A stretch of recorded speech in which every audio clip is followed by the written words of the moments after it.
subscribe now and press the bell icon. Never miss an update.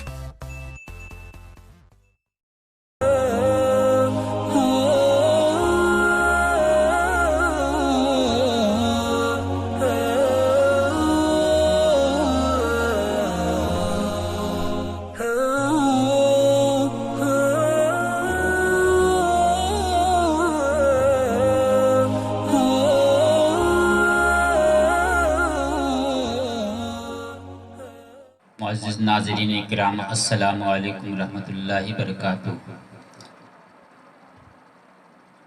میرے پیارے دوستو، آج ہم دارالعلوم جائز چینل پر غیبت کے تعلق سے کچھ باتیں کریں گے۔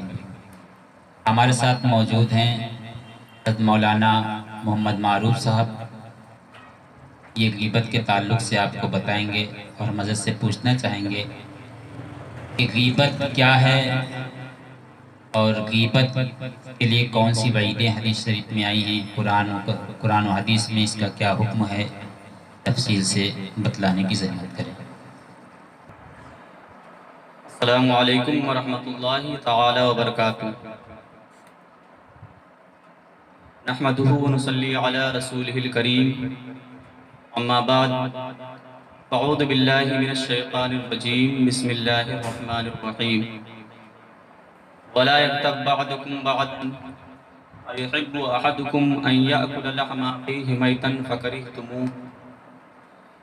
اللہ تبارک و تعالی قرآن مقدس میں ارشاد فرما رہا ہے کہ ایک دوسرے کی غیبت نہ کرو،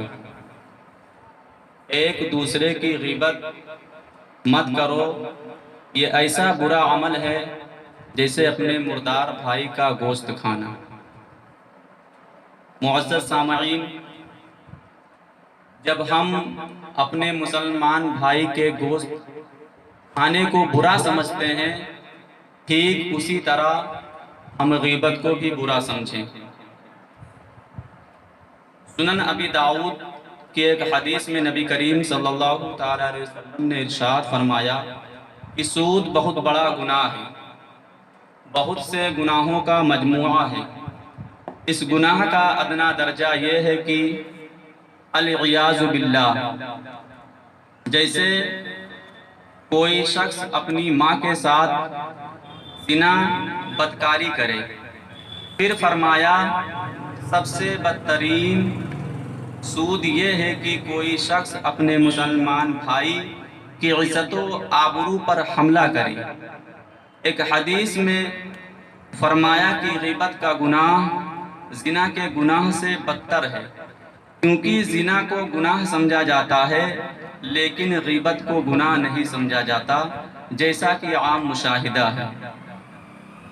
غیبت کی تعریف یہ ہے، ہمارے حضرت شیخ نور اللہ مرقدہ نے نبی کریم صلی اللہ تعالیٰ علیہ وسلم کا ارشاد نقل کیا کہ ایک صحابی نے نبی کریم صلی اللہ تعالیٰ علیہ وسلم سے عرض کیا، یا رسول اللہ صلی اللہ تعالیٰ علیہ وسلم، غیبت کیا ہے؟ نبی کریم صلی اللہ تعالیٰ علیہ وسلم نے ارشاد فرمایا، ذکرک اخاک بما یکرہ، کسی کے پیٹھ کے پیچھے اس کے بارے میں ایسی بات کرنی جو اسے ناگوار ہو۔ سائل نے پوچھا، ان کان فی اخی ما اقول، اگر اس میں واقعتاً وہ بات موجود ہو جو کہی گئی ہو، تو حضور صلی اللہ تعالیٰ علیہ وسلم نے فرمایا یہی تو غیبت ہے۔ اگر واقعتاً موجود نہ ہو تب تو وہ بہتان ہے اور یہ دوہرا گناہ ہے۔ غیبت گناہ کبیرہ ہے۔ علماء امت نے تحریر فرمایا، جس طرح شراب پینا، ڈاکہ ڈالنا، خنزیر کا گوشت کھانا گناہ کبیرہ ہے، یہ غیبت بھی اسی طرح، بلکہ اس سے بھی بدتر اور سخت حرام ہے۔ اور اس کے حرام ہے کیونکہ بولنے والا اور سننے والا دونوں ہی شریک ہوتے ہیں، اور معاشرے پر اس کے اثرات متعدی ہوتے ہیں، اور کئی گناہ بدگمانی، تہمت، چگلی، بہتان وجود میں آتے ہیں۔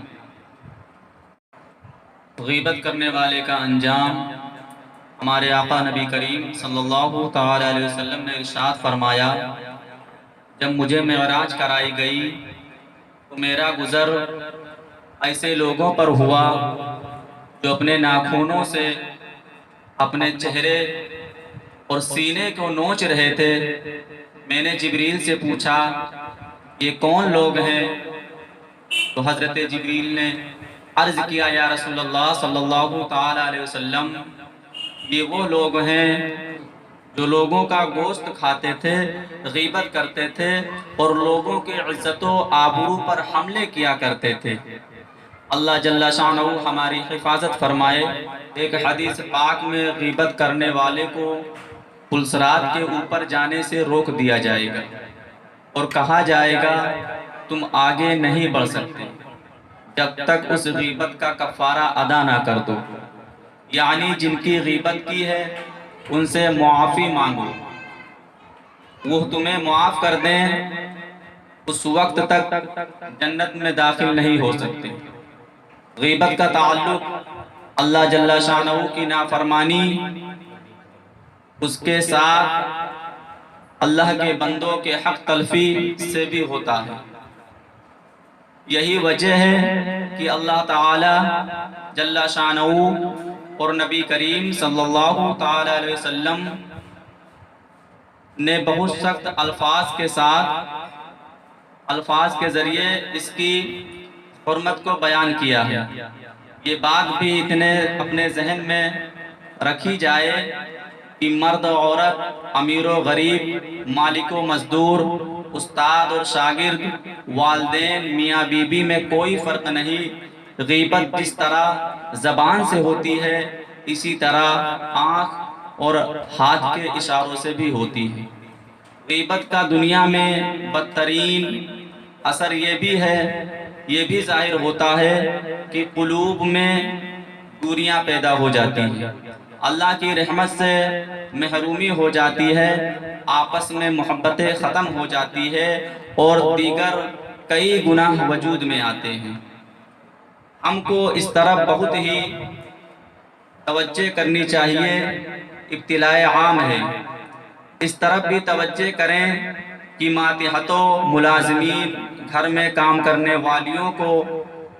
والیوں کی کوتاہی پر برا بھلا کہنے کے بجائے دعائیہ جملے کہیں، مثلا اللہ تم کو ہدایت دے، اللہ تمہیں جنت لے جائے، اللہ تمہیں غیبت سے بچائے۔ ہم مسلمانوں کو کسی بھی حال میں نا امید نہیں ہونا چاہیے۔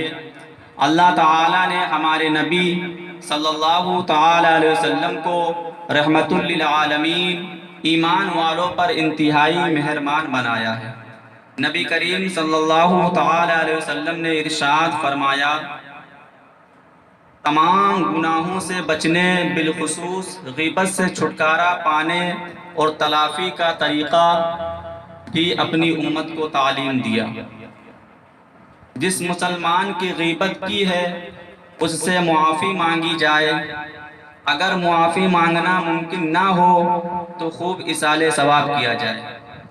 اللہ تبارک و تعالی ہم سب کو ایک دوسرے کی غیبت کرنے سے بچائے۔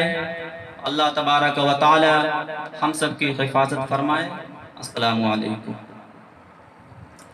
عزیز ناظرین اکرام، آپ نے سنا کہ غیبت کی کیا سزائیں ہیں۔